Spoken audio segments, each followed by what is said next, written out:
Sunday. I'm not sure why I'm writing this down on paper and not on my computer. I guess I've just noticed some odd things. It's not that I don't trust the computer, I just need to organize my thoughts. I need to get down all the details somewhere objective. Somewhere I know that what I write can't be deleted or changed. Not that that's happened, it's just everything blurs together here, and the fog of memory lends a strange cast to things. I'm starting to feel cramped in this small apartment. Maybe that's the problem. I just had to go and choose the cheapest apartment, the only one in the basement.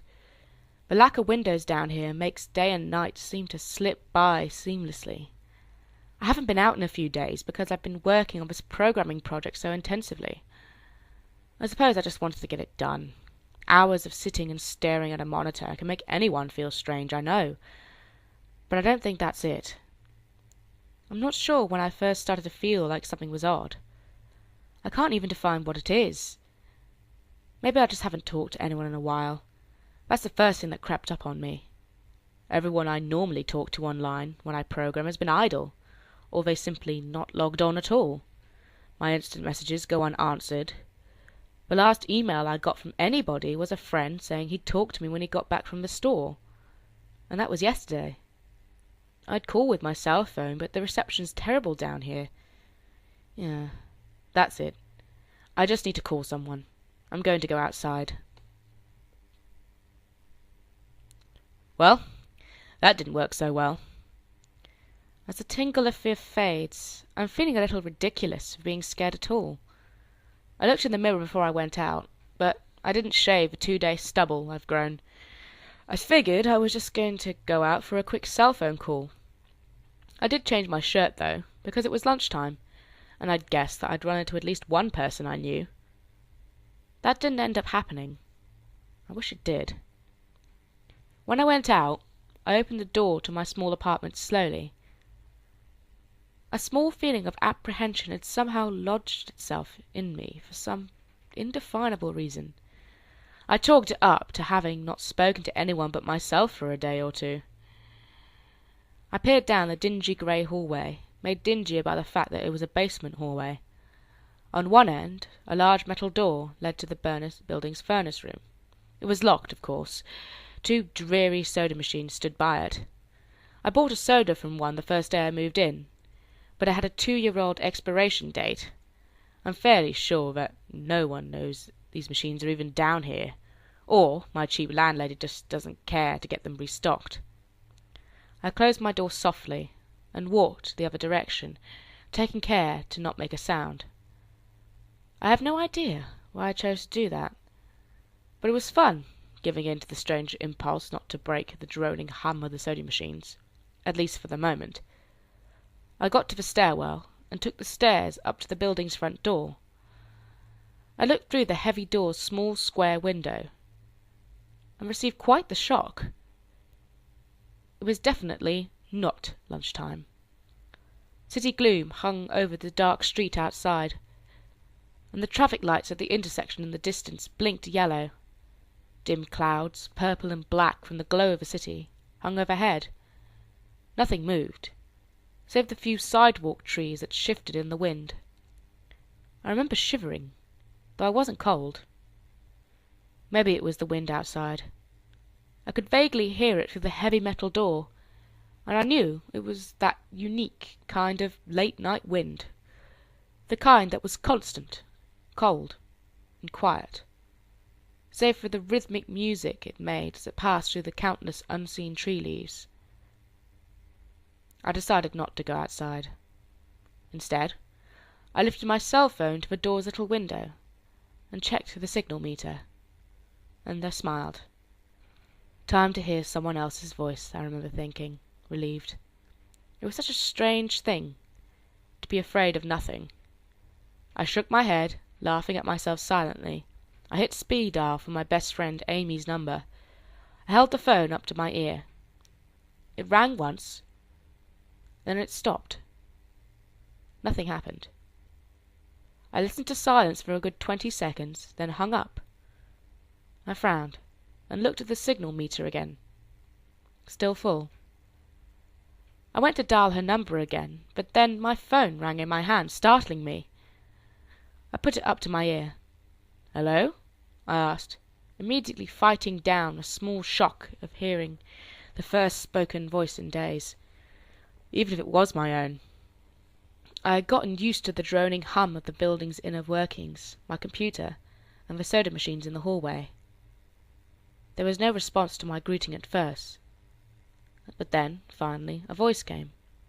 "Hey," said a clear, male voice, obviously of college age, like me. "Who's this?" "John," I replied, confused. "Oh, sorry, wrong number," he replied, then hung up. I lowered the phone slowly and leaned against the thick brick wall of a stairwell. That was strange. I looked at my received calls list, but the number was unfamiliar. Before I could think on it further, the phone rang loudly, shocking me yet again. This time I looked at the caller before I answered. It was another unfamiliar number. This time I held the phone up to my ear, but said nothing. I heard nothing but the general background noise of a phone. Then a familiar voice broke my attention. "John?" It was a single word, in Amy's voice. I breathed a sigh of relief. "Hey, it's you," I replied. "Who else could it be?" she responded.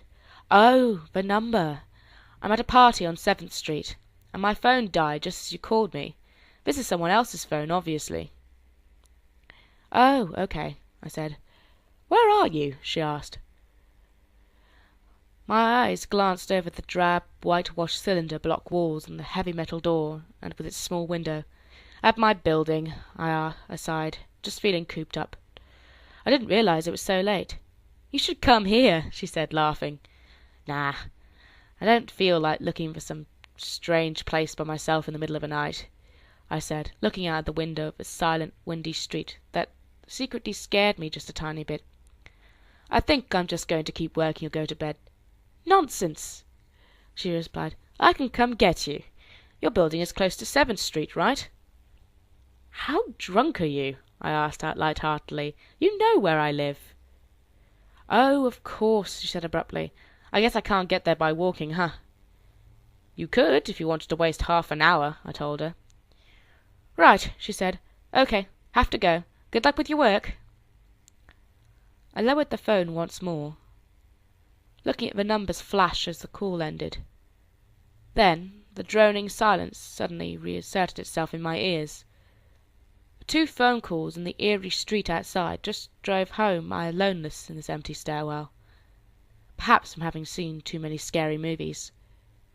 I had the sudden, inexplicable idea that something could look in the door's window and see me. Some sort of horrible entity that hovered at the edge of aloneness, just waiting to creep up on unsuspecting people that strayed too far from other human beings.